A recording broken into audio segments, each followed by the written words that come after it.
Welcome back to another, obviously, Fight Talk live chat, or if it's your first, obviously, Fight Talk live chat, welcome to your first, obviously, Fight Talk live chat. I'm your host, Robert Palin. I'm on the main show, but a man who's not on the main show, which came out this Tuesday, so go check that out once this is over, is Jason from MMA On Point. Jason, how's things? How's tricks, as they say over this side of the pond? Tricks? How's tricks? Yeah, that's the thing. I don't eat a lot of sugary cereal, but, tricks are for kids, to be honest. Oh, that's not what you meant. You probably wouldn't even get that. You did get that reference. But just about. I think I heard it in a movie or something. But yeah, it could have went over my head easily. Gotcha. The only other way that I know tricks are basically used is, prostitutes, their customer base. Tricks, I don't know. I'm sure people use it in other ways. But, man, I'm doing good. And with all due respect, I'm from the main show. You know what I mean? Yeah, I get what you mean, Yeah. I have shitty videos that I make all the time. He does have shitty videos, and I seen you just had a shitty video just put up earlier today, which I'm going to check out. Can't remember what it was, but it piqued my interest, but not enough interest for me to remember exactly what it was. But that's just my shitty memory. But yeah, welcome to the live chat. This is a live chat, as I said, so we'll be taking all your questions. I can see there's a lot of questions there. As you can see, there's a title here that says there's a big MMA news and the big weight cut at UFC 228. That's because Darren Till has a big hefty weight cut that he needs to make that people can't stop talking about, so we're going to talk about it and add some more fuel to the fire. If you haven't already, subscribe to the channel, give this a like, give this a share. If you're on Reddit MMA, a lot of people like to post stuff up there, go post it there, but we're going to get straight into the questions now. We'll start with the Darren Till stuff, so if there's any questions that's not related to Darren Till and his weight cut, we'll get back to them. So we'll start on the first one here. Harry Dunn said, Till is looking the slimmest I've ever seen him pre-fight. It's almost alarming how skinny he looks, but his spirits look high and he's beaming with positivity. So I guess that's more of a statement, but also do you agree with Harry saying that he's the slimmest we've ever kind of seen him this far out from a fight? Well, it's interesting. The most recent interview that I've seen from him, I don't know if he's done one today or not yet, kind of giving a status update about his weight. But he was on UFC on Fox, and he was also on the scrum that he did after the media workout. And he said he was at 182 pounds. So that's as of Wednesday. And he said the same as much about the Cerrone fight. But interestingly, he also said he was around that same weight before the Thompson fight. So it's kind of misleading. You don't really know what it means. If that was normal for him, through all of his fights going back to Cerrone, I imagine it was, the same before that as well. It's kind of interesting that he wasn't able to make weight if that was kind of the normal thing. And what people always talk about, is this idea that you're getting older, your body's changing, you can't do the same things that you used to be, your metabolism, any of those things, any of those extra things are basically what people would normally say. And from my opinion, I think the biggest factor is he said in an ESPN interview that he did last week, with Brett Okamoto, that basically there was about 4 or 5 hours that I think was the key difference that he lost in the Stephen Thompson fight. He said whatever it was, he still hasn't disclosed what the family emergency was or somebody close to him, whatever it was. He said he lost about 4 or 5 hours to weight cut. He wasn't certain that he would have made weight, but it sounds like that was the biggest difference. But let's also not forget, he also said that his body stopped sweating. His body kind of gave up on him. He was, facing temporary blindness, like really, really serious stuff. And the question is, would that 5 or 6 hours make a big difference? What's also interesting is in the UFC on Fox interview, Daniel Cormier was the one asking him about that. From what he was saying, that sounded like it was on target. That seems like nothing to me. From the people that you hear that are cutting 30 pounds before a fight, you know about the Anthony Rumble Johnsons. Obviously, his body ended up failing on him, but he was cutting like 30 pounds. He wasn't cutting like 12 pounds. All these wrestlers that do this all the time, Johnny Hendricks, and eventually Johnny Hendricks, his body gave out on him. A lot of people, kind of blame a lot of other things there too. But I think it's really interesting that he's saying, all in all, to kind of encapsulate what I've been saying, that he's on the same track he was before his last 2 fights. and that maybe he might look worse. I don't know. Maybe that's a factor of age, but from what I can tell, it's normal actually. But it sounds good though. 12 pounds sounds like nothing between Wednesday and Friday, and all the water weight he's still got to cut. The real water weight cutting started today. Yeah, I saw a video by Charles Sonnen, and he was talking about whether he thinks that Till has started to cut water weight too early. I'm not sure where he got the information from, but I guess it's more so by what Till said or what his team has said, that he's cutting weight, because the Charles Sonnen, cutting weight to him isn't slimming down before the fight, it's cutting water weight. So his fear is that Till has started to cut water weight early, and that's why he's looking quite slimmer this far out. Now, there was a tweet put up today by Sean Al-Shadi, I believe. I just posted it on our Facebook page. Go follow us on Facebook. Do it now. He said that Darren Till, according to Darren Till's nutritionist, he's currently sitting at 178 pounds. So the weigh-in is tomorrow. So pretty much about 24 hours, I guess, before he weighs in tomorrow. So 8 pounds doesn't seem like a whole lot for a guy like Darren Till, who's absolutely enormous. 8 pounds seems manageable to lose in 24 hours, as insane as that probably sounds to a lot of people. But it is, in terms of cutting weight, it is. But has he already started to cut water weight? That could be the problem. Because in those pictures, his face does look a little bit drained. I will say that. It does look a little bit drained. And it's an interesting one. If he hasn't really started to cut water weight, I'd say he's going to make weight no problem. It'll be fine. But if he has, who knows? Who knows? I'd imagine, because there's a big myth out there that, you need to drink, 5 cups of water a day, or else you're, operating dehydrated. The thing that people forget about is a lot of your food, especially if you're eating nutritiously, has a lot of water content in it, from fruits and vegetables, all that sort of thing. And these are coming from the people who, I can't remember the name of it, that initially published that study. This is something I looked into a long time ago, because I was like, wait, really 5 cups? That seems like a bit much, and it's a well-propagated type kind of idiom within, just any workout community you might be in. But when he's eating, he's still getting water and things like that. But obviously, he still needs to drink something. But I doubt he's just like eating food totally dry. I don't really know exactly how it works, but I would imagine when you're really in the thick of the weight cut, you're not eating, you're not doing anything but working out. You are starving yourself. Because you're not replenishing anything. You're not adding any weight. You're strictly trying to take away.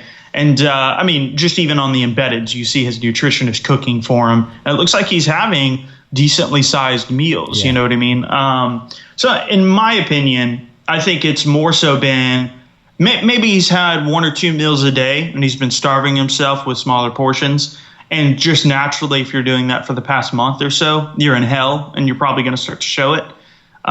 So in my opinion, I think if he has started doing water weight, I would be shocked if he started yesterday. I would have been shocked to hear that. Because, I don't know how that works, but I can't imagine your body can go that long dehydrating itself without, frankly, dying. Because, what is it, 2 or 3 days that your body can last without water? Yeah. And that's without getting new water, much less taking it away. And so if he's starting on Wednesday, but then again, these guys look close to death by the time of the weigh-in, so anything's possible, I suppose. Harry Dunn said, Woodley sounds tired and sick in his latest interview. I'm not sure which interview that was. I didn't see it. Woodley, the weird thing about Woodley is he's a huge guy, not in terms of how tall he is, but in terms of just his size. He's a big, muscular guy. But I've never been fearful of him not making weight, and even on the scales, he never looks terrible. So I haven't seen that interview, but I will say in some of Till's most recent interviews, he also does sound terrible in terms of his mood. He doesn't seem like he's in a good place in terms of that. But in terms of, I suppose, I don't know, it's a weird one, but he doesn't seem really in good spirits. I don't know if that's because, but as well, people always comment on Till to say that he sounds sick in every interview. He's always sniffling and stuff, and even when we've had him on, he kind of sounds sick quite often. I don't know what it is, just the way he speaks. Maybe it's that Liverpool. We were speaking about that beforehand. But Woodley, I don't know. I haven't seen the interview, but I've never not thought Woodley was going to make weight, which is weird because he's enormous. Yeah, he seems to do it just fine. Like famously, the Gastelum fight, he still made weight for that. Yeah, you know. So he's never really seemed to have a problem with it on his own. As far as him looking tired and frustrated, I think he realizes where he's at on this one. Where if he loses, he's probably not going to get an immediate rematch. No. He sees all the hype coming Darren Till's way and not coming his way. And I think he's frustrated in that sense. I think he's frustrated. I mean, Dan Hardy just put out their Inside the Octagon preview of their fight. And it was, honestly, I'm a huge fan of Dan Hardy, but it was super biased. Yeah. Super, super, super biased. Like, he pretty much, he acknowledged that Woodley has a chance to win, and he probably has more tools to win, that he's this explosive athlete. But, like, I feel like he spent 99% of the time just focused on how Till was going to win and not really seriously considering that Woodley would win it.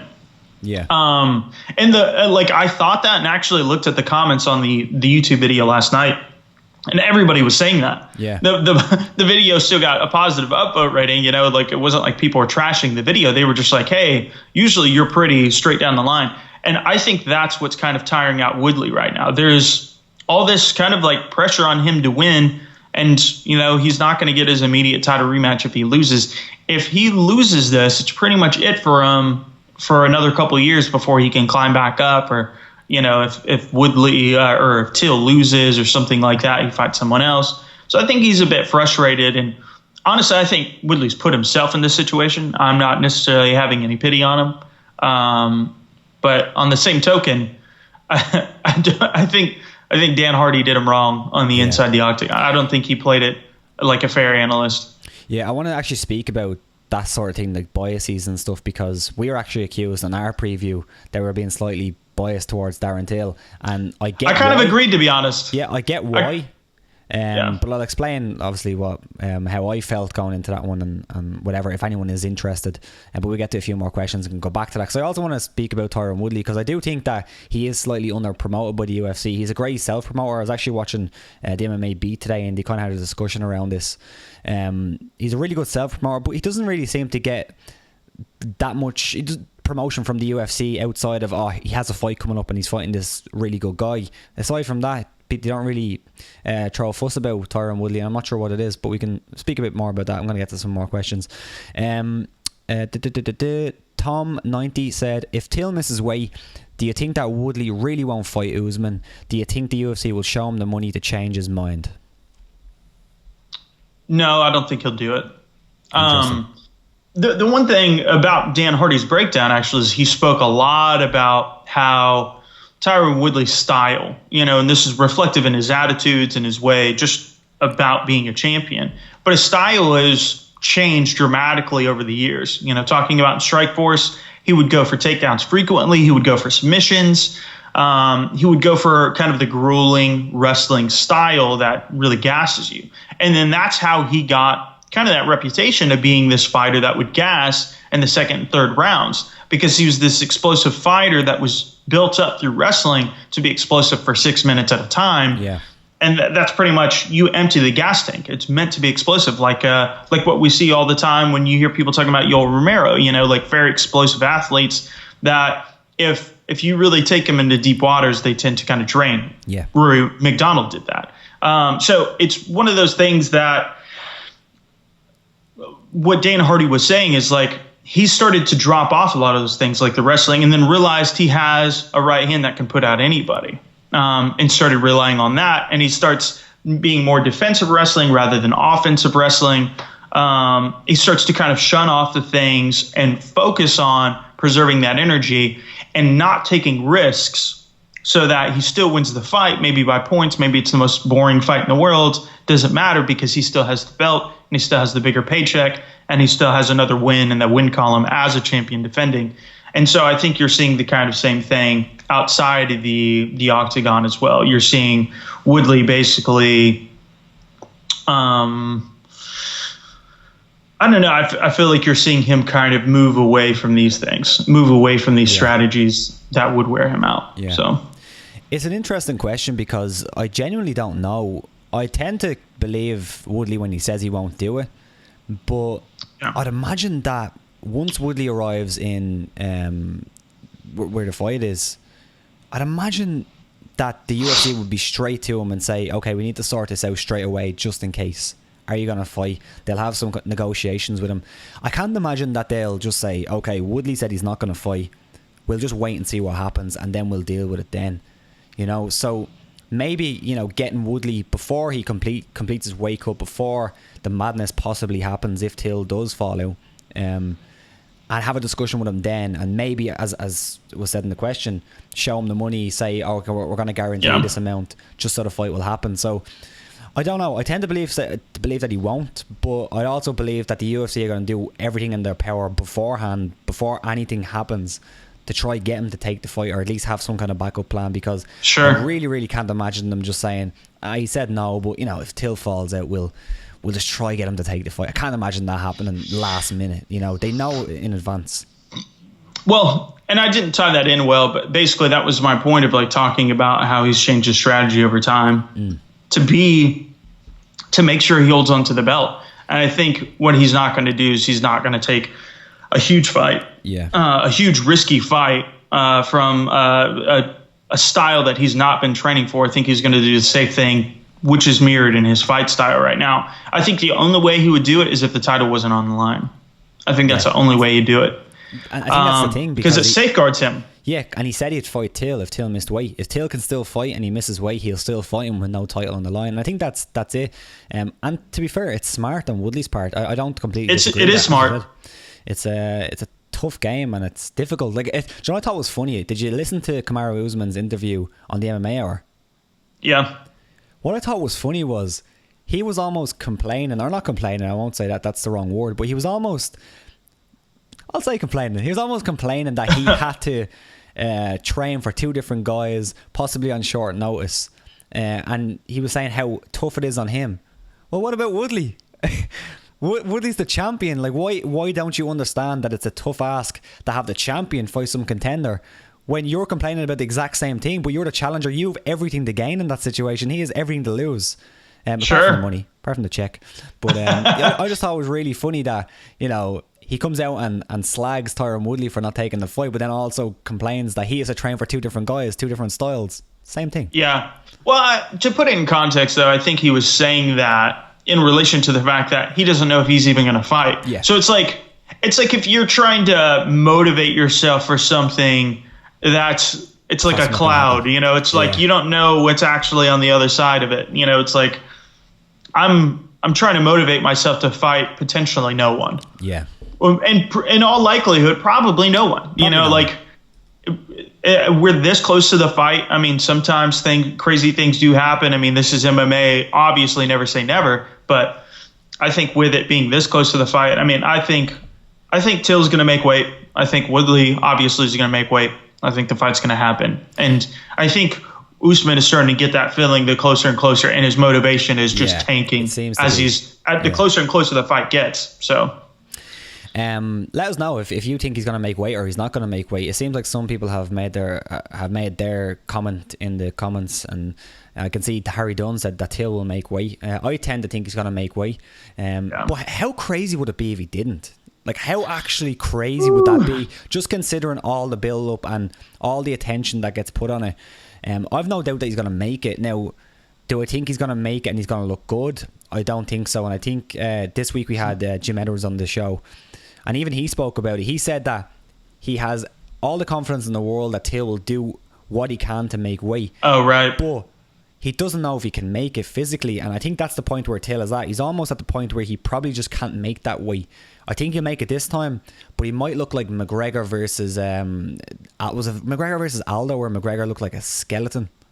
Right, yeah. That one, the Seaver fight, it looks really, really bad. So it might look like that, but I do think he's going to make it, personally, but it is a tough ask. Harry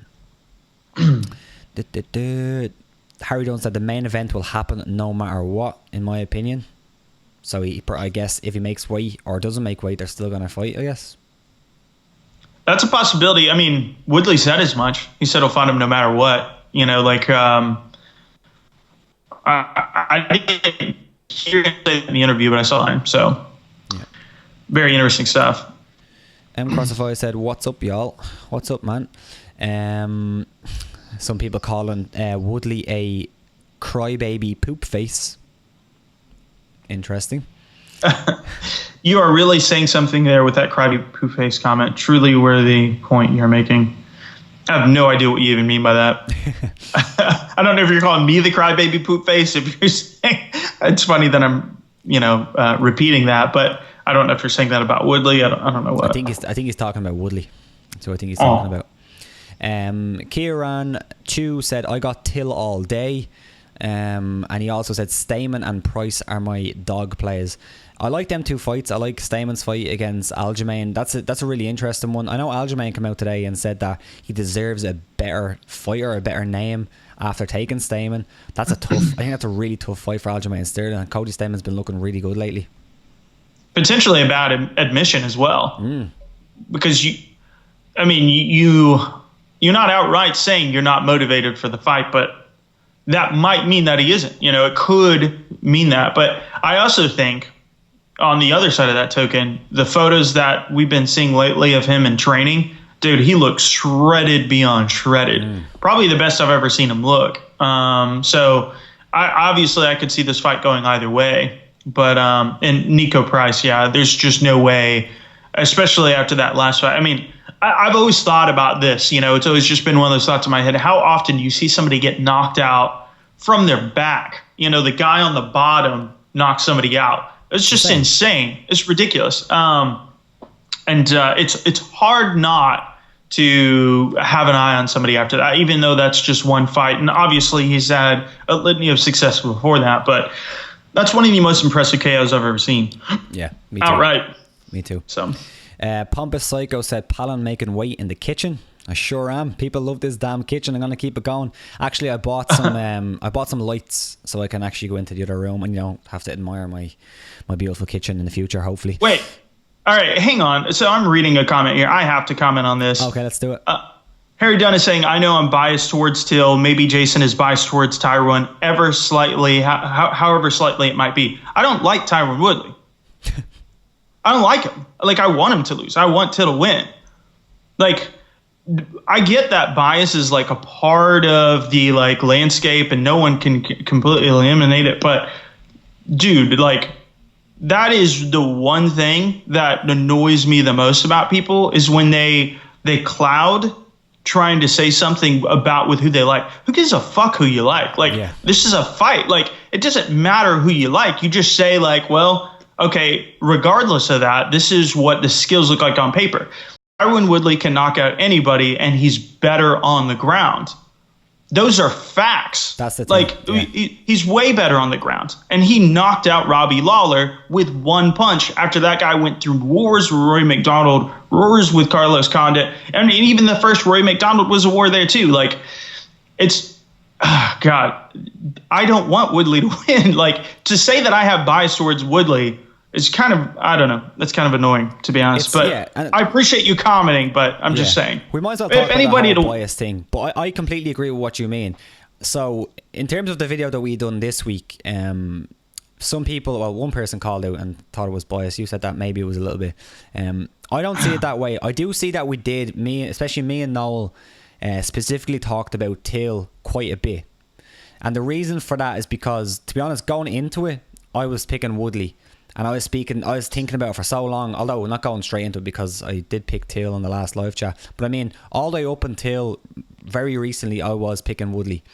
So I was thinking about it more and more. And I think going into that, I wanted to get my thoughts out of why I'm picking Till more than why I don't think Woodley would win, if that makes sense. I wanted to try say, this is why I think Till will win. And I gave a lot of reasons why I think Till would win.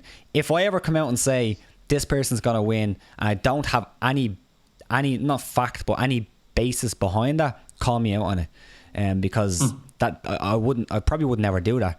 For example, of how I'm unbiased, I always got slagged over this. We had Neil Siri on one time. This was a long time ago, a really long time ago, in our old studio. We had him on, we chatted to him, great chat, whatever, but he was fighting that weekend and we were previewing the card.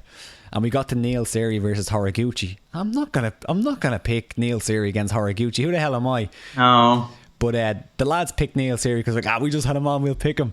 And I was like, no, I can't do it. And I used to get slacked. They used to say that I was a plastic paddy and I wasn't Irish and stuff. But I'm not going to pick who I don't think is going to win. I'm not biased in that way. But I do think that people do have built-in biases. I think that's, you can't dispute that. It's just how you manage that and how you try to avoid, I suppose, letting that out. Well, like some people are even saying in the comments, like I think it was Harry, saying Jason is American. So maybe that's why he likes Woodley. No, like, dude, I when Conor McGregor fought Eddie Alvarez, I picked Conor McGregor. Yeah. And I picked Conor McGregor.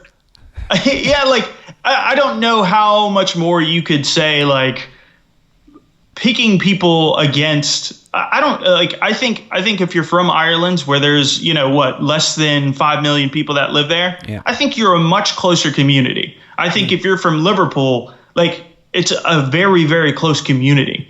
I think maybe there's a little bit more natural inherent bias, especially with us being an American organization where we've had a plethora of champions. There's never been a guy like Darren Till coming out of Liverpool that's come up. Paddy Pimblett is a very, very distant second. You know what I mean? Like, so I get that people would have this feeling of pride out of their city and just really feeling like getting behind them. But, like, I don't think that really exists in America, at least not for me. Like, no, I don't think it does. Because, dude, I'm as distant from LA as I'm distant from you. That's crazy. I have to, I'm not driving there. Fuck that. Like, that would take me 3 days to drive there from Nashville. Like, my distance to LA is essentially a flight away, which would be the same it would be to go to Ireland. Like, I just don't really see things that way. And I actually think that blinds you to, like, seeing things objectively. I don't get that. I don't understand that. Like, I don't watch team sports. I don't watch football. People are about the Tennessee Vols out here. I could give a fuck about that. Like, maybe that's why I like fighting, because it's just so much different. And maybe I'm a contrarian to an extent. I don't know. But, like, I don't know. It's just really, really strange. So, yeah, it's a weird one. Like, to be fair, because we had Till on the podcast a few times, I don't think I could pick Till in a fight without someone calling me bias. I really don't. I don't think that's possible. I think even if it doesn't matter. Let me offer some pushback, because the reason I honestly did think you guys were showing bias, and the reason why I thought you guys were showing bias is because you're talking to an analyst there, and he's breaking down all these steps. And I don't know if you guys have fight experience. I certainly don't have fight experience. And when he was breaking down some of the stuff, I felt like you guys were throwing back anecdotal answers to him. Okay. So he would say, Woodley's got, it's like, I'm trying to remember some of the specific things that you guys were saying, but it was stuff along the lines of, Woodley's the super powerful guy, but, Darren Till's the most technical guy. It's kind of like when people say Khabib's wrestling is on another level. There's only so much that we can say as fans to speak towards technique, which is like next to nil. And I don't know. That was my kind of perspective, because I thought Dorman was giving you guys very, very, very precise insight into what these guys' techniques were. And I felt like your guys' answers, if I'm being totally honest, were very anecdotal. Sure. And possibly. But that's all we can do as fans. Like, we can't talk like we've been in the gym and trained these fighters, and worked with them in the on their mitts, to see what their best shot was, or how fast it came, or how much it even hurt your hand, or how much it stung. That was my kind of thing. And I'm not saying it was like this overwhelming bias type kind of thing, but that's also why I'm happy we don't really have any interaction with the fighters, if I'm being totally honest with you. Yeah. Because I feel like I would have some sort of obligation socially, even just socially, because I know that guy, because that guy's my friend, because I like him. I'm almost happy that I don't have a connection to that. You know what I mean? But yeah, that's the thing. It is hard especially when you interview fighters. It's hard when that comes up, especially if they're on the same show. It is a weird situation, and that's possible. I suppose our arguments was more so in terms of game planning that Woodley has done in previous fights rather than skills, and I completely get that. That's a good point.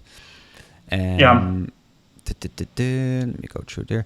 Harry Dunn. Tyron has more tools if he wrestles, but Tyron isn't going to wrestle. He said so in his interview yesterday. If it's on the feet, Till has all the advantage there and can stop him with just his. And then it's kind of. Oh wait, there's more ability to keep a faster pace than Woodley. Tyron can stop it at any point. However, really, I feel Woodley should keep the fight at distance.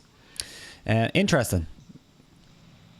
Yeah, well, I think I come back with the Conor McGregor, Nate Diaz first fight, where he went for the takedown on Nate Diaz. And then you got the famous comment in the post-fight where Nate Diaz was like, oh, so you're a wrestler now. You know, I think if the chips really fall that way, I mean, like, look at the way that Cerrone got stopped. It was an accumulation of damage. Yeah. Nicholas Dalby, you know, he knocked him down with one punch, but that fight ended up going to a decision. He's not necessarily a one-punch knockout kind of guy. He's very, very, very sharp with his timing. You know what I mean? Like, he'll land where it needs to be, and I think he's strong as hell. And he has the ability to knock you out, but more often than not, that's not what happens. You know? Like, that's not what we normally see. So, in my opinion, I think if Tyron Woodley gets hurt, he's going to go for the old bread and butter. He's going to go for that takedown. Yeah. So, even if he says he's not going to, I don't think Conor McGregor would have told you the day before he fought Nate Diaz that he would find himself going for a takedown. It was obviously a bad game plan. You know, I think he would say it again and mean it this time because of the difference on the ground. But I think the same is true here too with Woodley. Like, I think he knows that he's got that in his back pocket. Yeah, and he can threaten with it too. You know, he can fake a takedown. He can fake a takedown and go for a big overhand right or something in the midst of it. We see Mendez doing this kind of stuff all the time. So I think, personally, Woodley is going to, if he needs it, he's going to use it. There's just no way he wouldn't, you know? The interesting thing as well, going into it, I do agree with what Brendan said in terms of, like, if it stays in the feet, Till has the advantage, which is kind of the obvious thing. I'm not calling out Brendan saying he said the obvious thing, but I mean, it is. Like, if it stays in the feet, of course Till's going to have... you can say advantage, or you could say, I suppose, more of a chance. Or if it goes to the ground, Woodley will be favoured there. But I do think Woodley will be happy to stay on the feet as well. So, like, I don't see any reason why, if it does stay in the feet, that he can't win that fight. You know? Yeah. I still think he can. The susceptibility against the cage is the big thing, because that's Till's game, and for whatever reason, that's Woodley's, like, weird, strange thing that. Yeah, I mean, Joe Rogan has been calling him out on that forever, you know, and I remember famously in the first Wonderboy Thompson fight, who's a much less aggressive fighter, you know, that really being pushed to the forefront. Like, wait, why is he against the cage? You know, like, I guess just as a wrestler, he finds he can work off the cage better than most people. But most, like, I mean, you look at all the breakdowns for Conor McGregor, for instance, we're talking, you know, just kind of using a striker example. His goal is to push you against the cage. That's what a striker's goal is to do. Corner you. They're trying to pin you. Yeah. Yeah, you have less evasion. Yeah. You can't, you're all of a sudden, you know, you're trying to dart out one way, but they're going to catch you, you know, like, so it's a very interesting, it's worked for him in the past though, you know, that's so you can't necessarily knock it, but is it going to work against somebody like Till, who is, that's his prime position. If he wants you anywhere, he wants you against the cage, you know, so. Yeah. Is Jason going to call Robert biased when he supports Conor? Hardy was fair in his analysis. I didn't see Hardy's analysis, and I'm probably picking Khabib, funny enough. Hardy was not fair. Just read all the comments, dude. Like, all the top comments, everyone is saying it. You know, it's like... was his points fair, though, in your opinion? I guess. I mean, like, I think he made some fair points, but he focused on them and didn't focus on any of the ways that Woodley would win. Yeah. I think that was our big, I suppose, downfall. Was...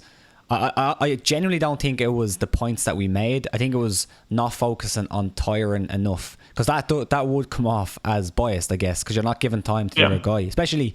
And again, this is something I want to talk about in the chat, is he doesn't really get a whole lot of respect, Tyron, from both the fans and from possibly the promotion. So, but yeah, I get that. Yeah, I guess in my opinion, there's nothing wrong with bias inherently. You know, like, if you're writing an op-ed piece and you say, I have this opinion, then bias is the point, right? You know, so, like, I don't think there's anything wrong with bias as long as you're upfront about the bias. in your opinion, you're not being biased. I'm not saying you objectively are being biased. I am saying it came off that way to me because of those reasons. But I believe you when you say you're not biased. Well, I'll put it that way. Let me see. MMA Buds, why don't you like Tyron? I don't like Tyron because right after he won the title, he turned down a fight against the number one contender, which was great. And the other issue was he also, like, I mean, let's be real. The race stuff was a bad idea. You know, like, so let's give, I don't believe that the fans have been racist towards Tyron Woodley, but let's give him the benefit of the doubt and say they were, for the sake of argument. Again, I don't agree with that perspective. But let's say he was right about it. Do you think it was a productive idea to call your fans racist? Like, even on the most charitable, like, saying he was right, that's a way to become a non-favorite, you know? And especially if you're perceived to be wrong, like all the things that he kind of brought up, like saying he was powerful and he was this athletic specimen and all this stuff, instead of saying he was smart, people have said he was smart from the beginning. So, like, as a person, I think he complains a lot. I think he pushes things off on the wrong issues. I think he finds external reasons for his own popularity rather than trying to focus on what other people do that are African American that are super popular. I mean, Daniel Cormier overturned possibly being one of the least popular fighters ever to being probably, I don't know, in the top 10 most popular fighters right now from being the least popular. So it's like the idea that you can't be popular I mean, I know this isn't a political channel. That isn't what the stuff is. But the reality is it's talked about all the time. And he's bringing it up. And that's my reaction to it. So, yeah, I do think that he jumps into issues that probably aren't the best idea if you're trying to be popular. And I get that you're trying to stand for something, and I don't doubt that he believes what he says. I think most people believe what they say. I think most of us are just wrong about something, you know, on one side or the other. And I don't know. Yeah. So I think he's done a lot of things to self-sabotage himself. That's what I think. By complaining a lot, by accusing your own fans of being racist, and then also turning down the top fights. The very first opportunity, it's pivotal, that first, you know, like title defense. You know, it's really, really huge. And to turn down Stephen Wonderboy Thompson and essentially having to be strong-armed into the fight was a really bad start for him. MMA Bud said, no reason Felder versus Vic should take place at 155. Very unhealthy. Let's push towards fighter safety. Yeah, this is kind of a discussion I've had in the past. I'm not sure if it was with you, Jason, but it's a discussion we've had. And just basically about fighters who clearly are decently sized at a certain weight, both dropping weight to fight at another weight class, I guess. But I suppose your thoughts on that fight in and itself, fighting at 155 rather than 170, and just, I suppose, that phenomenon of, you know, fighters who aren't really that hugely difference in size, but they still cut weight to hit you know, a similar weight class when they probably could fight at the same weight and have the same advantages, I guess. Well, which fight was it? I'm sorry, I missed the top of the statement. Felder versus Vic. I guess Vic is probably more of the guy who should probably move up. Although, again, he's another guy who hasn't found it difficult, or it seems like he hasn't found it difficult to make it to 155. Yeah, I mean, that guy's massive. He's what, 6'3"? Yeah. He's 6'3", and he's weighing at 155 pounds. That guy's enormous for that weight class. It's just kind of insane. And you wonder, because I feel like there's this kind of push towards the idea that you should just jump up a weight class. But I feel like we've seen really mixed success. We see somebody like RDA do extremely well, but then he just lost, you know. But then again, he was really close to title contention, so you could make that argument there. But I feel like most people, when they go up, they don't do that well. And, you know, going back to Conor McGregor, Nate Diaz, you know, like you could argue he would do better at 155 against Nate Diaz. You know what I mean? A more depleted Nate Diaz. So it's interesting. I don't know that there's necessarily evidence to suggest that. I mean, it seems like as different as people are. You know, like some people do better at that weight because maybe their body responds to it better. Some people that weight cut, it's like what we saw with Yoel Romero. We saw him almost dying from the weight cut against Robert Whittaker this last time. And the next day, he looked like the Hulk. Like other people, they respond better to the weight cut than others, So it's really, there's one simple answer for how well people do switching weight classes like that, and going up and dehydrating themselves less. Yeah, it's a really interesting one, and hopefully at some point people start fighting at their own weight classes, because I do think the fights will be better. Right. There's a Nick Diaz conversation going on. I'm not sure where it started, but somebody said, NB said, I feel like half of Nick Diaz's fan base hasn't even watched a fight of his. They just listened to Joe Rogan call him a bad motherfucker for 8 years. That's pretty funny. Yeah, that's great. I'm not sure. Tony J. Wood, I'm late to this podcast. Can anyone say about the media blackout with McGregor? Anyone know why? To be honest, we haven't spoke about that. I spoke about it before, but I don't know why. I guess the reason is the same reason why he said he didn't want to do media for the last one. And he got thrown off the card. He doesn't want to do the media because that crazy media tour burned him out, and I suppose he done another one with Mayweather. So I imagine that's why. I'm not sure if it's a shot to the UFC. I know a lot of people were calling out McGregor and saying that it's a shot to the UFC because the UFC won't let him be basically co-promoter with the UFC, with the promotion itself. I'm not sure if that's true, but I guess that's another argument. But yeah, I just think that he's focusing on the fight. He's focusing on training. He wants to do the actual training camp in Ireland, which is a change from what he usually does. Usually he goes over to Vegas for the last couple of months, last 2 months of his training camp at least.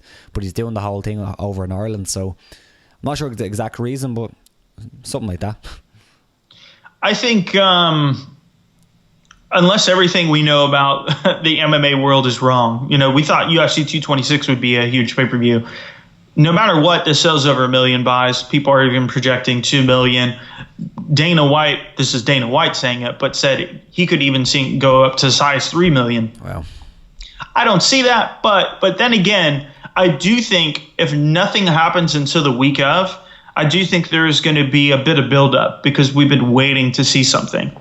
And then all of a sudden, it happens. And like the same conversation we had about when people buy pay-per-views. Yeah.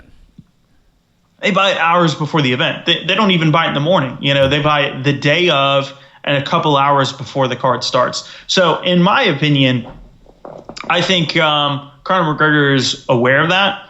And I don't know. I mean, the thing is here, if it doesn't sell well, Conor's going to respond to that in his next fight. But I also think he's making his return, and he's damn sure he's going to win it.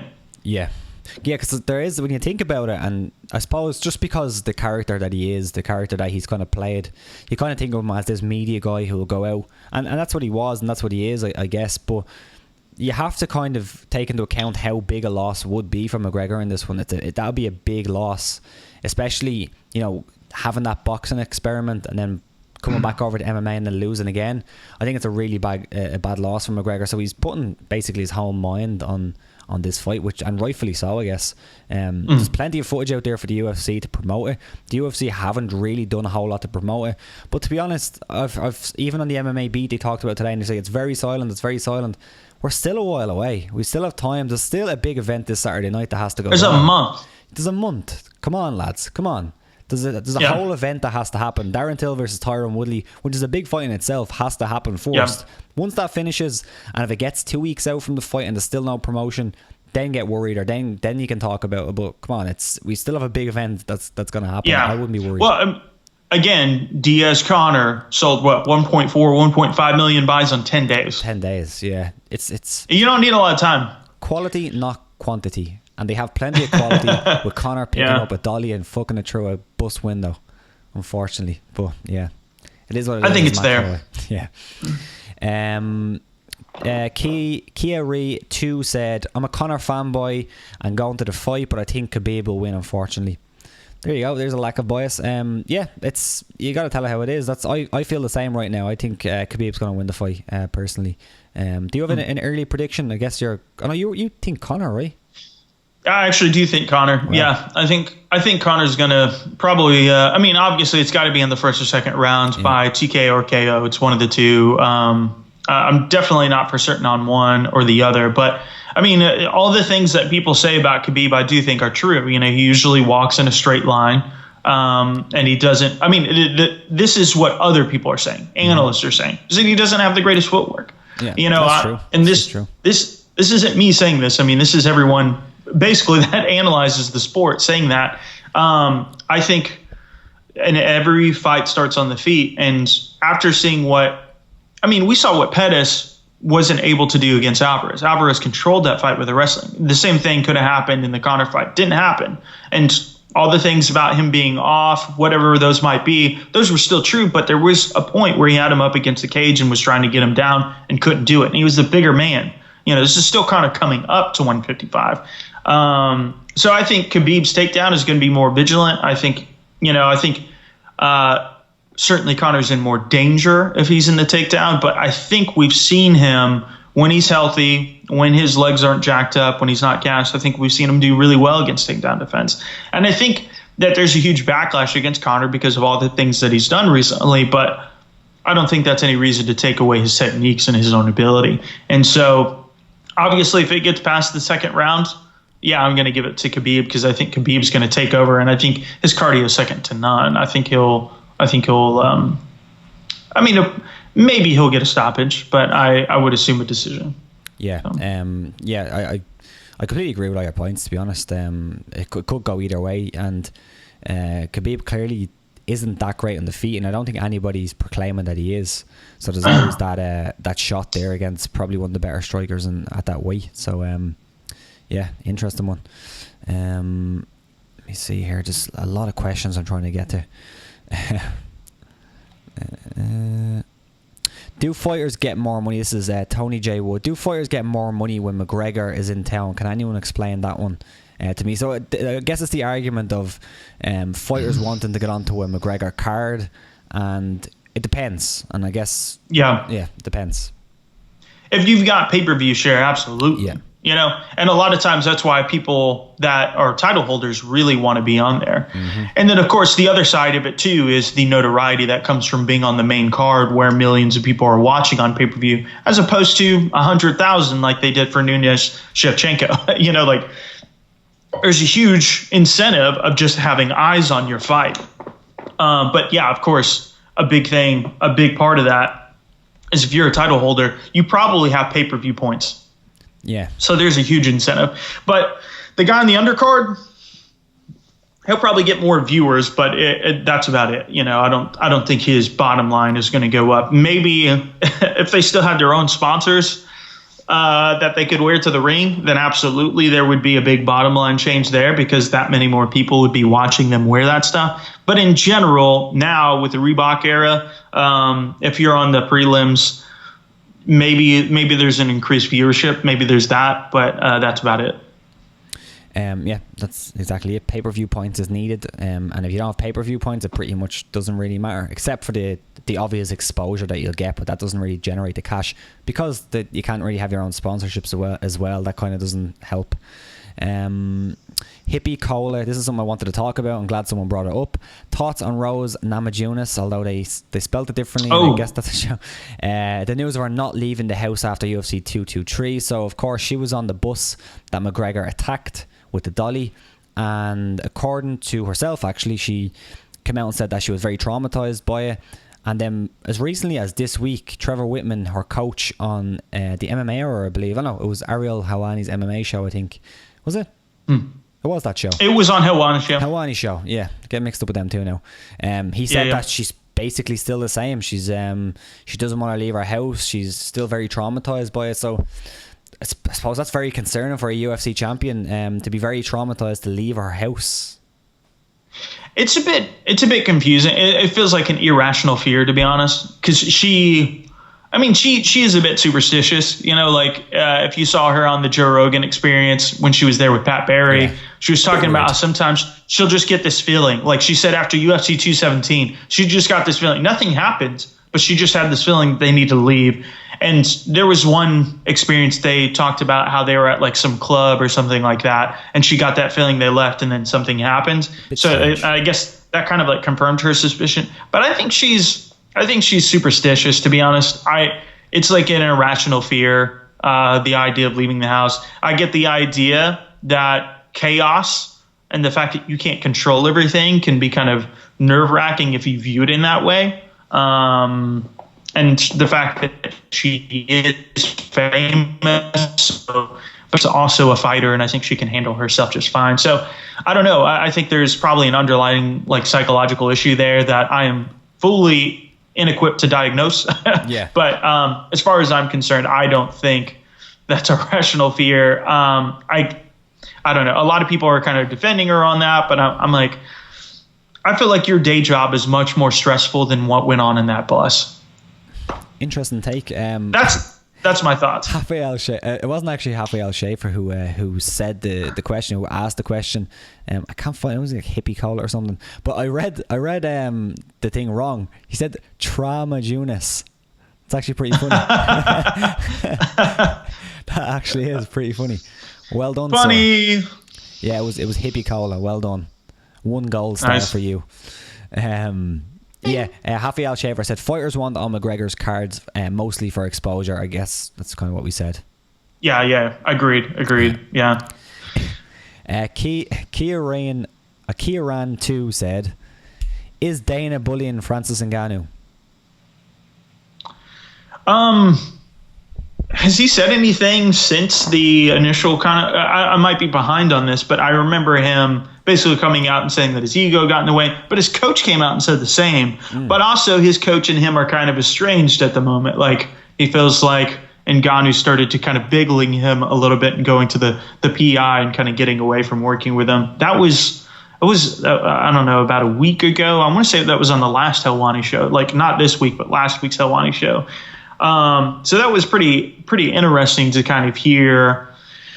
I mean, Dana in some way, sure. Yeah, he's trying to strong arm him in one way or another, because I just think that's how Dana operates as the default. It's like, if all else fails, be a dick. And I like Dana White. I've made videos about, him in the past, Dana White's 10 biggest lies. And yeah, I think he's a liar, but I like about some things. I think he lies about some things, but I also think he's the guy that built up the UFC to be what it is, and the UFC would be dead without him. So I think it's possible to have dichotomous, it's like in plays or in story writing, they say it's somebody with a tragic flaw.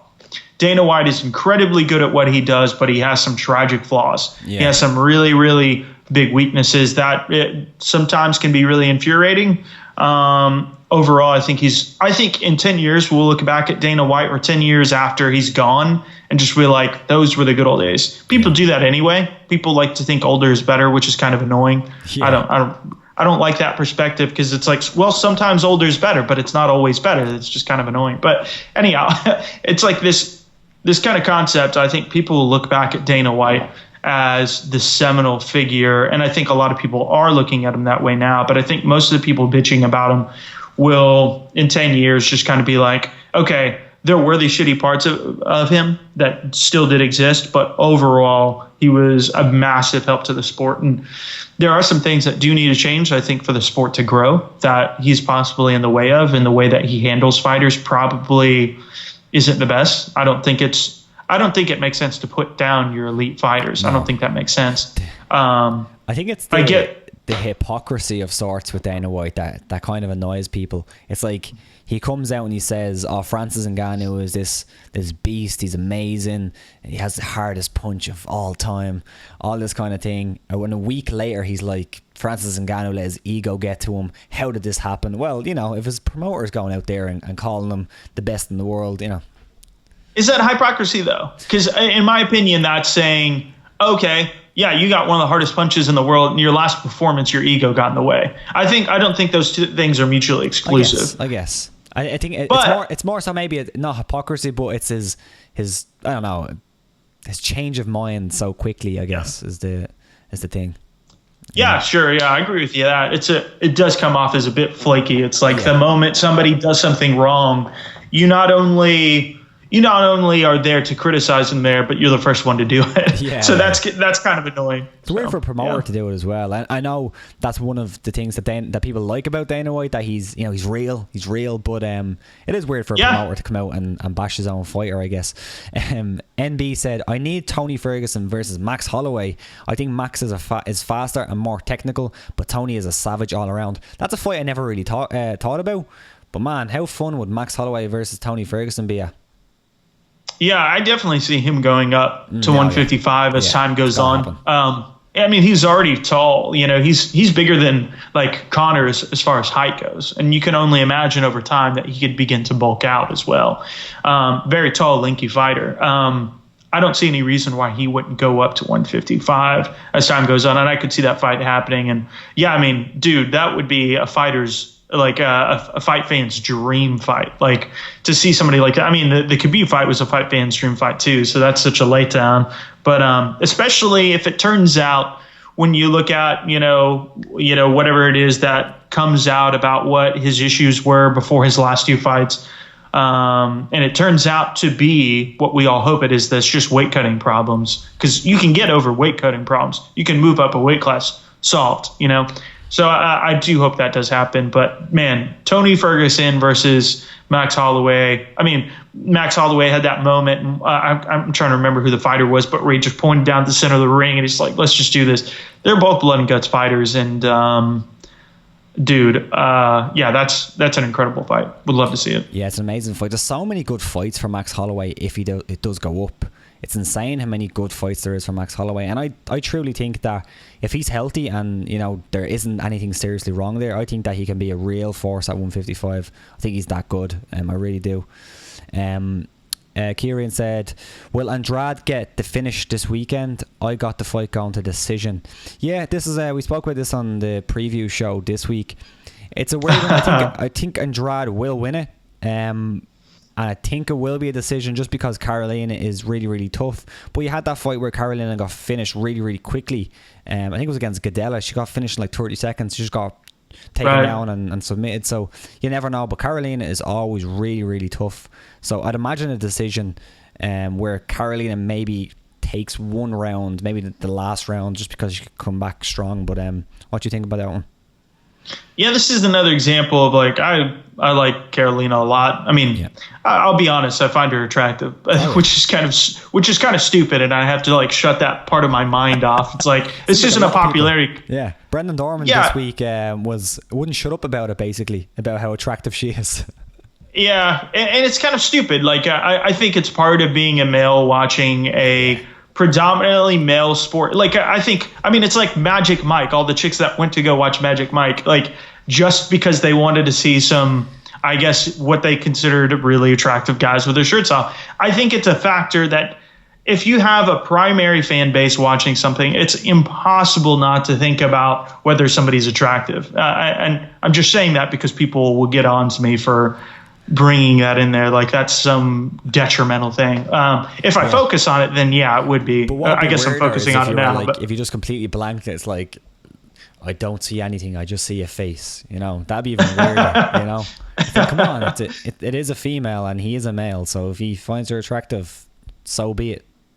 Yeah, I don't know, but I actually what Brendan did say on the podcast kind of stuck with me because I think it's true. Like, we're probably not looking at an equal hormone ratio here. I mean, we're probably not. And I mean, when you look at Andrade, I mean, she's built like a tank. Yeah. We're not looking at the same physique here, but I think anything's possible. Considering that Carolina actually kind of gave Joanna one of her toughest tests as champion, before she inevitably lost. Obviously, Gadella, she had some. Especially the first fight had some an incredible war with Joanna, and that was probably her toughest fight before Rose. But I think Carolina is durable. I think she can possibly come through. But Andrade just seems like, I mean, she's a wrecking ball. And like Brendan also said this, the fact that Joanna has such long reach, she was able to kind of keep her at the end of everything. Carolina doesn't exactly have that. So it'd be interesting to see if she can keep her off her. I mean, she's going to be like a magnet. She's going to be trying to maul her. Yeah, you know? And that's the weird thing. Even if she did have it, Carolina doesn't like that. She likes to fight in close. So I suppose unless she can beat Andrade own game of sorts, it could be a really rough night. But yeah, I think that's a really good fight. How competitive it will be, I'm not sure. I think, as I said, Carolina is very, very tough, so you never know. But yeah, it's two different type of women in there, I think. MMA Bud said, if you're going to watch one more card besides the UFC this weekend, what would it be? Brave 1, ACB 89, or Garcia? I guess the Garcia Sean Porter. I'm not the biggest boxing fan in the world, but that's the one that probably interests me most, just because I have a lot of friends who are huge boxing fans. I do love boxing, but I just can't spend the time to really follow it. But I know that's going to be a great fight, so probably the Garcia Porter fight. ACB is in a weird situation. Didn't they have a lot of cards cancelled recently enough? Yeah, they had was it like 3 or 4, maybe even 5 that was canceled recently? Yeah, yeah. I think it's like a rescheduled yeah. I don't know. I mean, I guess I would probably lean towards 1, but I honestly don't know if I'm going to watch it. You know, if I'm being completely honest with you, I think one of the parts about operating an MMA channel that's kind of ironic is you probably are spending more time in the past than you are the future. You know, it's like like right now I'm tomorrow I've got a video going up that is the lineal, I did the lineal history earlier the week of the welterweight division, and now this one I'm doing the title history. So it's strictly just following who got the belt. So to be honest with you, when I get done with this, I'm going to spend probably the next 5 or 6 hours writing, and I'll probably spend most of the night. I won't leave the house. Like, I won't be watching anything else. I might turn on the podcast. It's just something to kind of go on along while I'm editing. But I'll be doing that, and then I'll be doing it all of the morning tomorrow. And that's essentially what my schedule looks like. And if anything happens tomorrow, I'll probably make a reaction video on Saturday to it. If anything crazy happens, you know, just kind of a hot take to it. And that's kind of the unfortunate part, because I remember staying up at 1 and watching Ryzen cards, you know, like a year ago. So there is a hope that over time I'll be able to get back to where I can watch more of these other fights. But what's more than likely going to happen is I'll end up watching the highlights after this card happens, and I'll be trying to keep up with it post hoc. You know, I'll be going back to view it. So. Yeah. So somebody was asking about Cron Gracie, which is pretty interesting. Is he on the card? No, but they basically asked, where is he? Let me just get the question. MMA Buds, real talk, where the fuck is, or the F, sorry for the F-bomb, is Cron Gracie? Put him on the Rising New Year's Eve card, I guess. Put him on the Chuck versus Tito card. Put him against Dylan Dennis. He brings the Gracie name. He's very good and has Diaz Bros in his corner. Yeah, it's a weird one. Cron Gracie, what is he, 4-0? And his fourth fight, he beat Kawajiri. Beat Kawajiri. In his fourth. Was that his last? That was his last fight, right? And that was in Ryzen, right? Yeah, that was 2016. That was the I suppose, you know, the New Year's Eve card. So, you know, almost 2017. But yeah, I'm not sure what's up with him. I'd really like to see him come back, though. Yeah, and there's this kind of like, I miss the Gracies. You know what I mean? Like, I feel like they were everywhere back in the day. They were in all the Pride cards. You know, the very first one was built off of Hickson. The very first UFC was built off of Hoist. And then, you know, you had Henzo, you had Hoyler, you had Rodrigo Gracie. I mean, just so many different Gracies out there. And then it's like they vanished. You know, we had Hodger Gracie that was out there for a while. And then we've got Neiman Gracie, who's in Bellator now. Ryan and Gracie, then Cron Gracie. Or Hyan. Hyan Gracie. Oh, yeah, he was nuts. He was like the bad sheep. Yeah, he was off his face. He was crazy. So, yeah, like it's exciting to kind of see that these guys are still active in there. I feel like, and don't quote me on this, but I feel like there was a Cron Gracie interview that he did recently just kind of saying that fighting wasn't his focus. And I wish I could say I remember where that was from, but still BJJ seems to be, from what I can remember, which my memory is bad sometimes, but I feel like that's what he said. in one of his more, I don't know, probably in the past 6 months or so, in one of his more recent interviews. You're getting a lot of people saying they agree with you with your take on Carolina. Very funny. That's great. Sin Simidius said, I like how Carolina leans against the cage at the start of the rounds. And then NB said, that wink though. This is hilarious. NB also said, Andrade and Lineker have rock Gollum babies. I was actually going to say that. Andrade and Lineker are very, very similar. Very, very similar. Fight the same as well.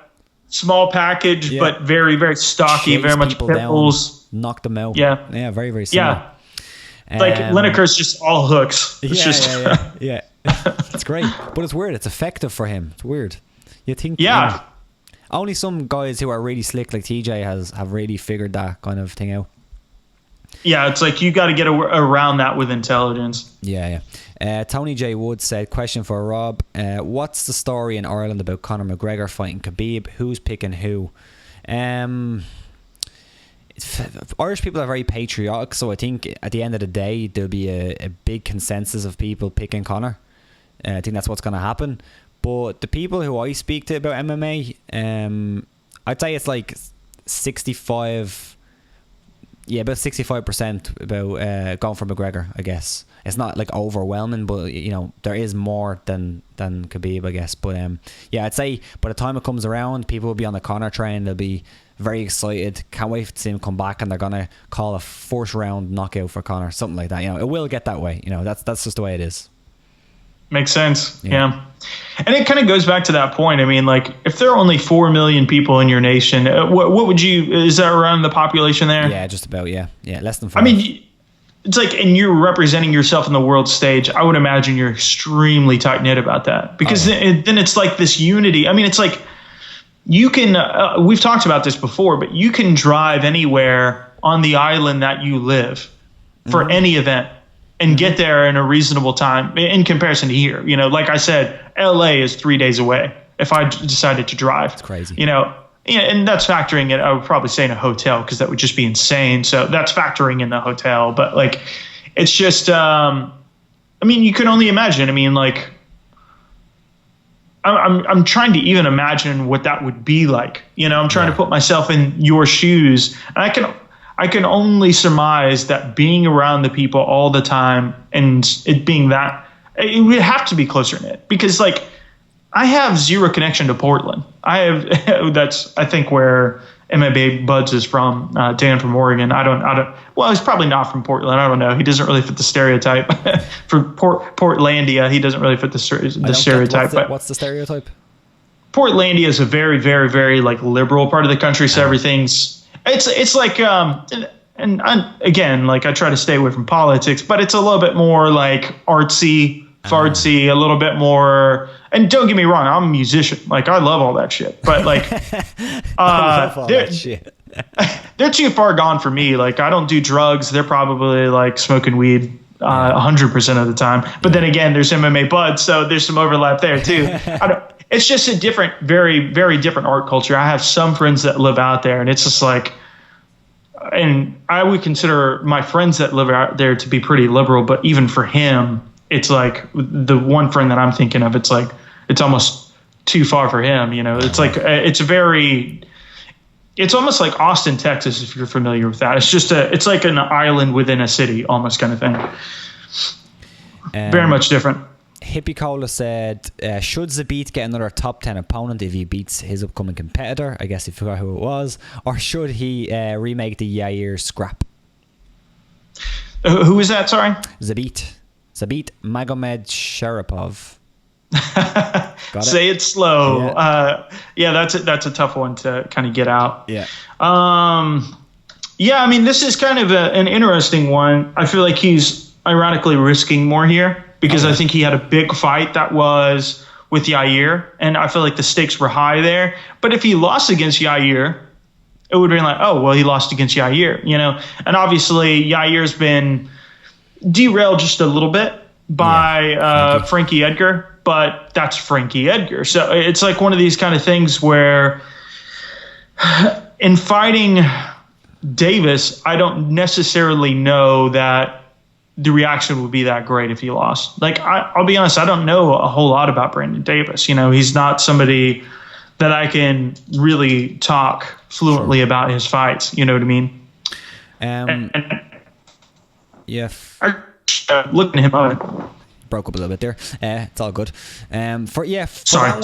I'm not sure, to be honest, because it seems like the Yair Rodriguez fight is a fight that just...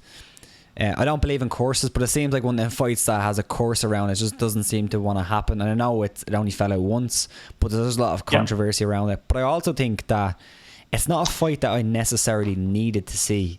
You know, it's not like this fight has to happen. It's like Tony versus Khabib. I think Tony versus Khabib is a fight that I really want to see and also makes a whole lot of sense. Like Zabit versus Yar makes sense because they're closely ranked, but they're both young guys, so they don't really need to fight each other right now. They could fight each other later.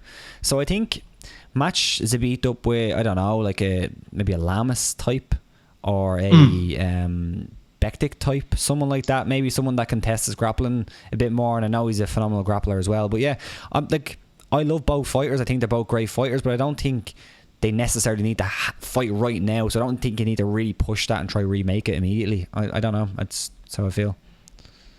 Yeah, I agree with you. Absolutely.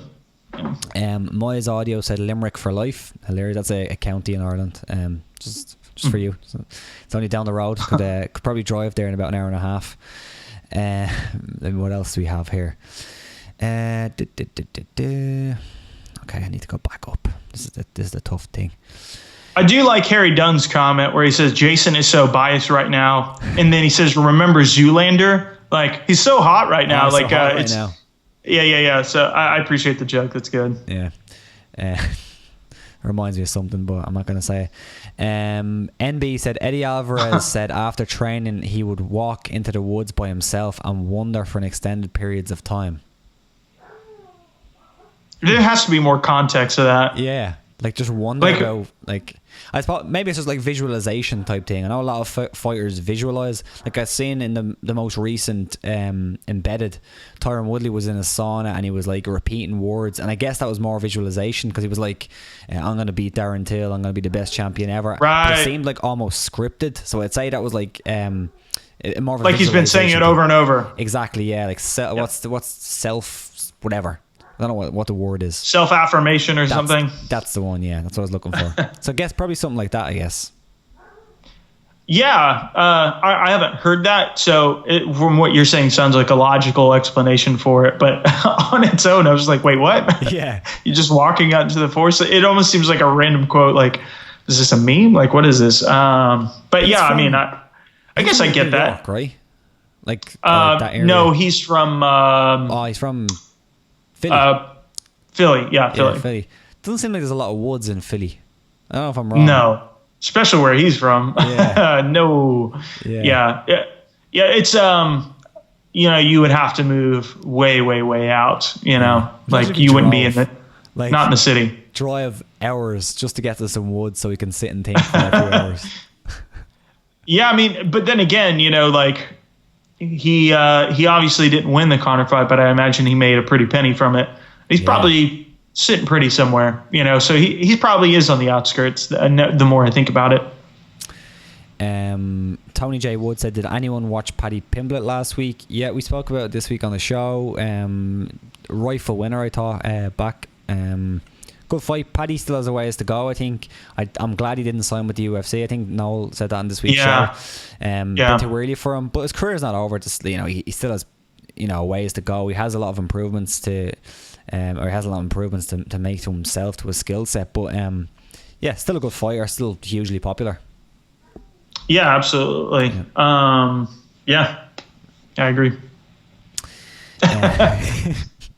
Strangely, man, a few words. Strangely. There was a couple of things I wanted to chat about. I just want to open up here because I don't want to miss them. I wanted to talk a little bit about the Montano fight this week, the Montano versus Shevchenko fight, because to me it intrigues me. It just completely intrigues me what's happening going into this fight. I've never seen a champion going into a fight and just being so overlooked. Like, it's insane. And I only realised when we spoke about it on this week's show, it's like, man, like, she only wins the title, you know, at such a, what's she, 4-2 or something insane like that. She wins the title, comes in against Valentina, who people are just basically saying Valentina's the champion. Like, she should have been champion all along. And apparently, I don't know if you've seen the story as well. Apparently, the UFC asked Montano, who has a background, a native background, an American native background. Native American, Navajo, yeah. Apparently, they asked her to get into like some costume, some like native costume for promotion or something. Did you see this? Oh man, I have not seen that, okay. But I can imagine it. I have a quote, because this is hilarious. It's just like her like trajectory to this fight is just so weird. So basically, she said that just in regards to our heritage, she said, people still think we live in buckskin and teepees, Montano told Bleacher Report. It's 2018 and there's still people who ask the question. The UFC literally asked me to put on a costume. They literally wanted me to come out wearing war paint on my face, on our face. Well, so that's interesting, right? Like, because, you know, like Paul Craig would show up wearing like, I mean, he literally looks like, you know, Mel Gibson, you know, like walking out to the weigh-ins with war paint on and very much going along with that. And actually, speaking of Andrade, there was an Indian, I don't even know what you would call it, because it's actually more appropriate to call it Native American here, because Indian was actually kind of like a misclassification, because they thought they were in India when they started calling people Indians here. So it's like, they're not Indians, but so I don't even know what you would call it in Brazil. I guess still Native South Americans, you know, like I don't know, but she wore a headdress to the ring, where it was in her last fight or the fight before that, really recently. So it's kind of this thing where I don't actually see the issue with it. Like, I get the idea with maybe her, maybe there's just a big misconception that some people have, that people are still, because they live on reservations and it's kind of this unknown thing where the rest of the population doesn't interact with them, that it's seen that, you know, they live a wildly different lifestyle. That's kind of strange that people would think that. So I'm with her on that. See, it's very strange. I get why she thinks it's a bit weird. Just from the perspective of, like, say if I was a fighter and I showed up to the UFC and they were like, we're going to put like a paddy hat on you and we're going to do all this. It's fine if I say I want to do it. If I come in and I say, like Paul Craig, nobody told him to do that. Paul Craig, that's his gimmick. That's what he is. I think his name is Braveheart, right? Paul Braveheart Craig. Maybe. So. I think it is. So that's his gimmick.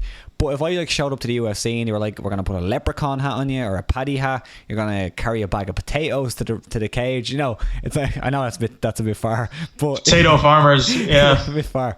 But or like, if I don't know, it does seem a little bit like, if it was pushed on her, it seems a little bit weird, you know, to me. Well, it's funny, MMA Buds is saying the word is ingenuous. No, it's indigenous. Come on, MMA Buds. Ingenuous? Are you serious? Anyhow, like, the way I see it, it's more like kind of going back to war. I mean, it's like Conor McGregor saying, back in the day, me going to fight Jose Aldo would me, you know, swooping in on horseback and, you know, making everybody... Yeah. But the reason why it works is because he's talking about warfare and this analogy that fighting is like warfare. I think that's more so kind of the angle that they're going for. It's because I feel like they've done that with Conor, but like you said, Conor's crazy. For Americans, our history is so new. I don't know that we necessarily have anything to show but an American flag. It's like we're showing a Civil War outfit or something, or Abraham Lincoln beard, something like 1776. Yeah.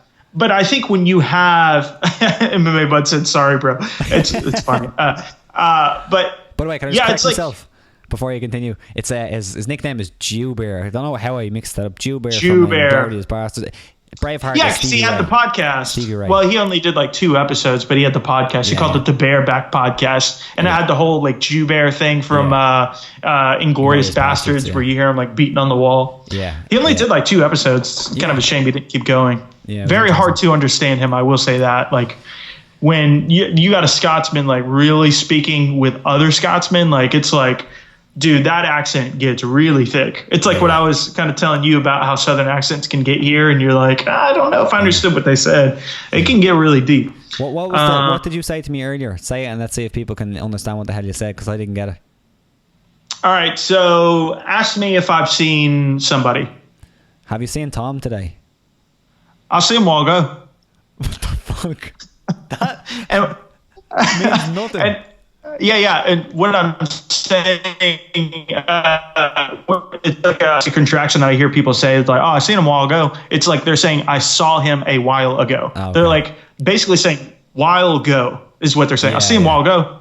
Like, they're not saying a while ago. They're just saying while ago. It's very strange. It's kind of a funny thing. I but suppose we have a lot. Like, I try to speak as like without as much slang as possible when I'm doing this, because I understand that a lot of people wouldn't get it. So we have it as well, but like I have no idea what the hell that was when I heard it. Rafael Schaefer, the Brazilian one himself, said, thoughts on Sage being a free agent. So Sage Northcutt is apparently a free agent. I seen him on the MMA Hour. I messed it up again. He was on Ariel Helwani's show. Sorry, Ariel. And he was speaking about fighting Logan Paul. We don't have to talk about that, but he's a free agent. That's kind of interesting. He seems like, and Ariel said it as well, he seems like the almost like he'd never leave the UFC just because how he got there. He's like almost the golden child of sorts. But it's interesting. It looks like he's testing the free agency market. Yeah, and somebody actually brought this up. Rafael Schaefer says, how the fuck MMA point go? MMA, I just called it MMA point. Wow. Yes. There you go, Noel. But he said, how the fuck MMA on point going to tweet about KSI, Logan Paul, Sage Northcutt the day after you gave that nice speech? Ooh. And MMA Buds also actually had a nice response to that. He said, MMA on point is more than just one guy. So yeah, my views are my own. So let me just say that, like Tom doesn't necessarily agree with me. Tommy Toll doesn't necessarily agree with me. Our social media guy. Tom's a big fan of Love Island. I don't, he has some weird opinions. I think he's more in for fun, I think he just doesn't see it as big of a deal as I do. And like to be fair, just ready for some fun. Just here for some fun. To be fair, sometimes like I need that perspective, just kind of be like, all right, this is entertainment. It's not that big of a deal. Like, chill out. But yeah, like it was interesting hearing him talk about how he's a free agent, and God, that kid cannot say a mean-spirited thing, even when he had all the opportunity to. It was just like, who was it? MMA Roasted put out a tweet with a picture and a caption saying, oh yeah, I might just have to cuss so long as Mr. Faber will allow me to, or something like that, in reference to his like contract negotiation, like if he doesn't get the right contract. I love the way he calls him Mr. Faber. Like, this is a guy who he probably interacts with on a daily basis, and he calls him Mr. Faber. Mr. Faber. It's fucking phenomenal. It's brilliant. On the MMA beat, it was like 2 years ago when he was like first starting, which is kind of weird to think Sage Northcutt has been around that long. They were the best analogy I heard is, it's like if South Park were to make an MMA fighter character. It's like this guy that just seems so out of place, like in terms of personality and the way he holds himself, and it just how like giddy and happy he is all the time. Just like, oh, hey, Mr. Dana, hey, Mr. Helwani. And yeah, like I kind of respected him though for at the same, I mean, it was like a politician, like he's like saying that he not necessarily is underpaid, but he feels like, guys like Machida and people that he knows are going over and getting triple the pay that they were getting in the UFC. So that's very enticing to him. Triple the pay seems excessive. I don't know if that's true, because I feel like Lyoto said that it was an offer he couldn't refuse, and the UFC did try to match it. I could be wrong about that, but I think he did say that. I think he said it was a huge offer, and the UFC tried to match it, but he already gave Scott Coker's word or something like that. I think you're right. I think you're right. Exactly. So I don't know necessarily the accuracy of that, and maybe he got offered triple what he was getting in the UFC, and the UFC tried to match him after the fact. Maybe that's it. But triple just seems ridiculous, and especially for the UFC to try to match it. I would be surprised if the UFC was just like, just go. I don't know if triple was really true, but but to Sage credit, he brought up all those different things and brought up the fact that, he could be making more. And he showed that while he might be kind of like street smart, kind of like silly, and kind of kind of this ridiculous, memeable character. He is kind of smart, like he's talking about like, I've got other options here and I don't have to make a decision because I know I've got other options. I could probably go anywhere right now. And I thought that was a really smart thing for him to say. He's not this, he's extremely marketable. No matter what you say. I mean, the guy looks like fucking Guile from Street Fighter. He does look like Guile. Yeah. He really literally looks like Guile. And I don't know how he has the figure he has in the USADA era. I don't know if that's just genetics, but he's kind of the most ridiculously ripped person I've ever seen. I mean, it's just kind of nuts the way he looks. He's extremely marketable. He just is, and I think he was being pretty smart, pretty sanguine and clear about things. And on the Logan Paul thing, yeah, I'm annoyed as hell by the whole situation. But again, on his point, it was smart, like bringing his name into, I mean, he's basically the guy in that conversation right now if it were to happen. And realistically, he could make that money, which is way more. I mean, we know it's way more than he's making in the UFC if that were to happen. I don't think it'll happen. But for his own promotional efforts, it was a smart play, I thought. It's crazy to see that Sage is such a savvy businessman. I didn't think he was, but the way he's actually going about it, it's actually kind of smart. The way he's talking about it. Hippie Caller said, thoughts on Jon Jones' recent comments about taking both belts from the champ DC, I guess. Jones saying that. Jones. I mean, can you imagine? Like there's still a possibility, and I do think. Personally, I think that they're hoping and praying USADA comes through and gives the 1 year retroactive suspension. Because I think that's what we all think it's leaning towards. And I think they're hoping and praying that happens in the next, couple weeks. We're still about 60 days away. Was it November 3rd is what it is for 230? I think they're hoping and praying that will be the main event. And can you imagine if DC wins and them not having another fight to settle the score? I think if that fight ends up happening and DC somehow wins, the March timeline is obliterated. It's gone. Yeah, I think so.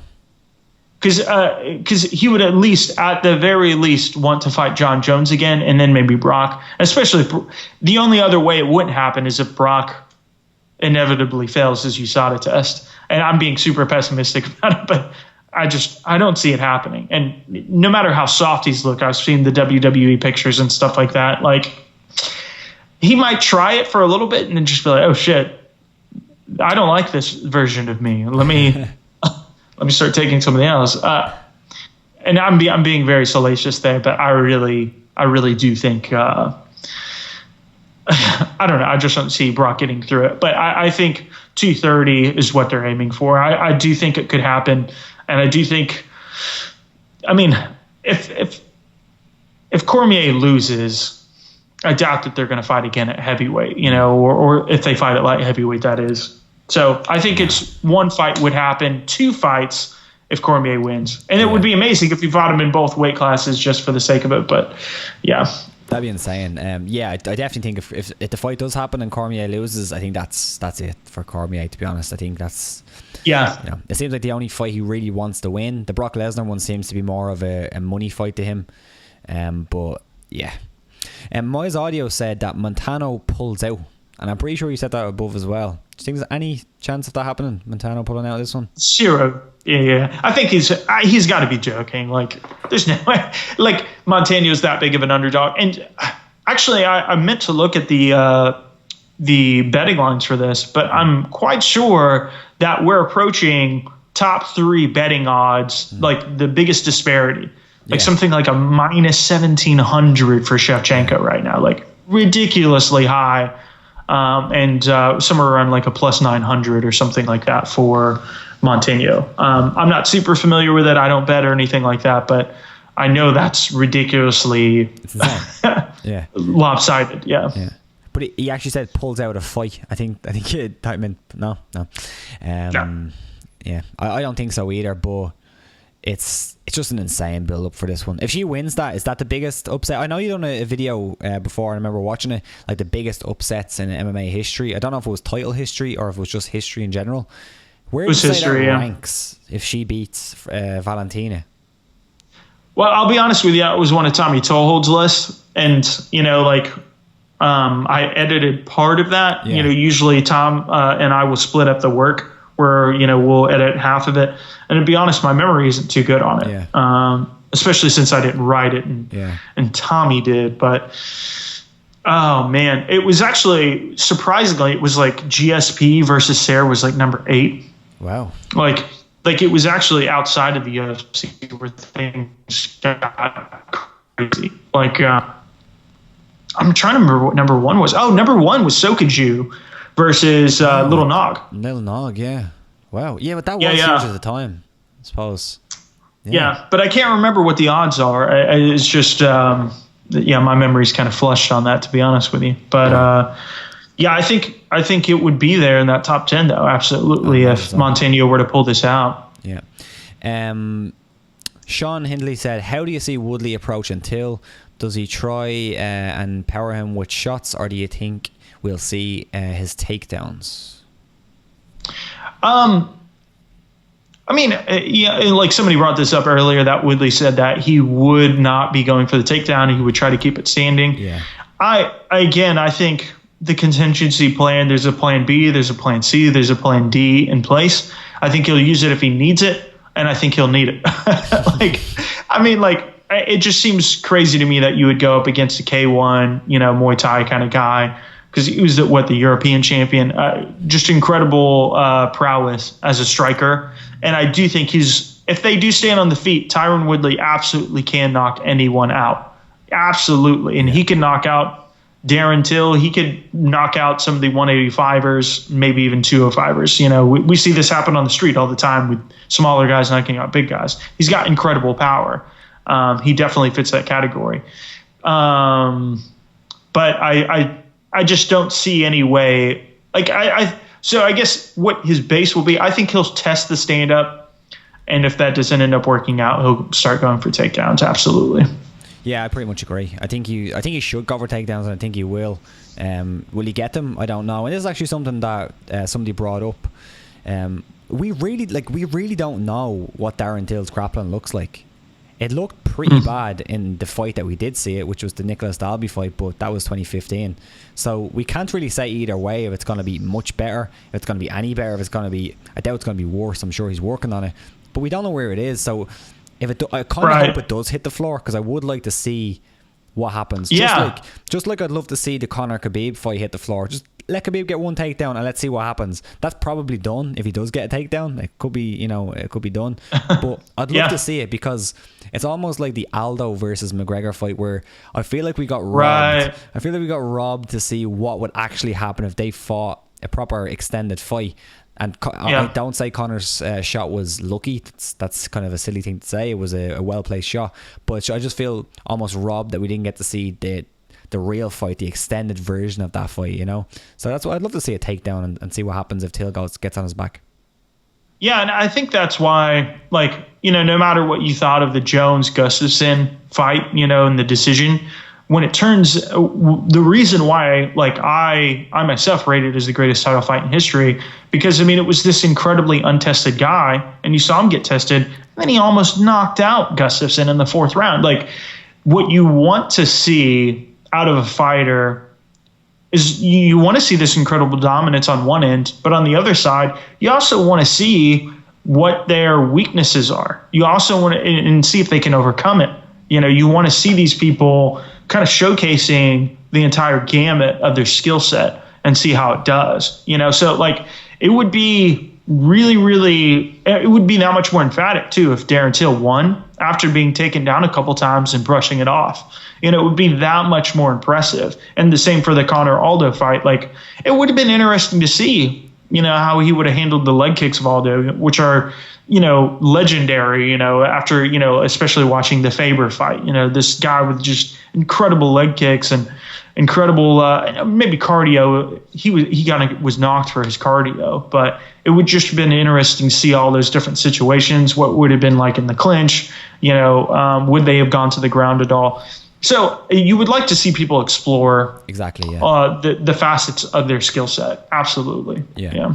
We're gonna go for another couple of minutes and then we'll leave because we don't want to go too long, and we both have lives. Well, apparently we both have lives. Jason's staying in all night, and it's late here, so I'm gonna go to bed soon. But a few more questions.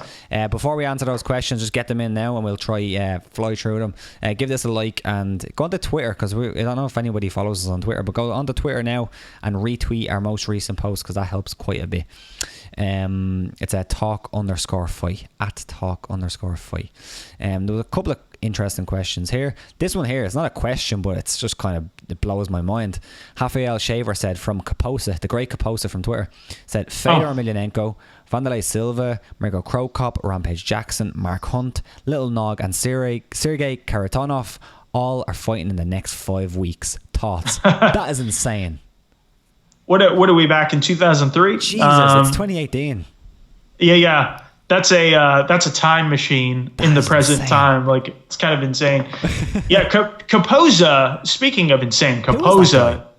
Has to be more than one. That guy watches every single fight that ever happens ever, and I love following his Twitter account because you always get highlights, or you get some kind of like crazy GIF from whatever's happening. And I do say GIF, not GIF. I say GIF. I find it fascinating. So that's wild. That's nuts. Yeah, that's the Pride legends are all fighting soon. That's crazy. There's two kinds of people in this world: people who say GIF and idiots. I'm joking. That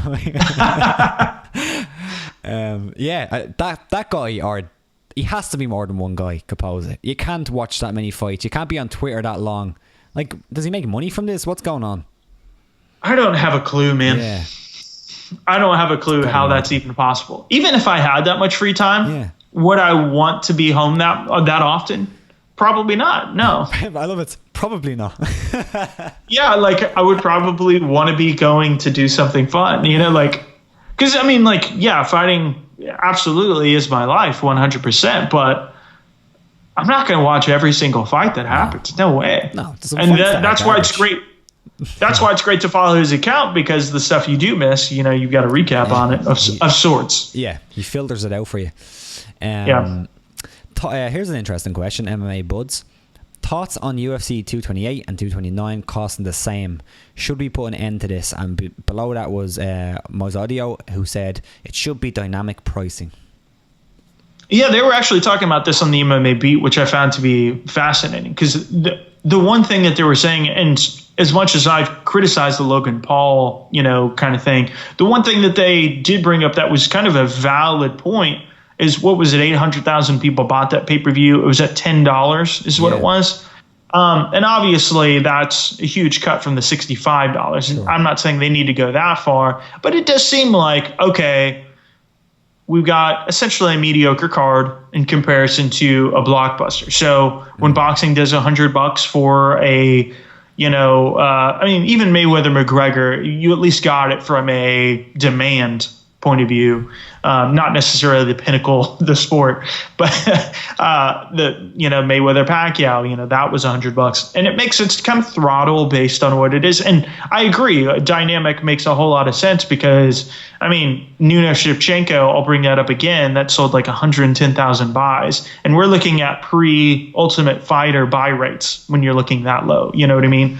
So in my estimation, like if you don't have a great card, the one thing that you gain is maybe you won't make as much money, but you'll get more eyes on the product.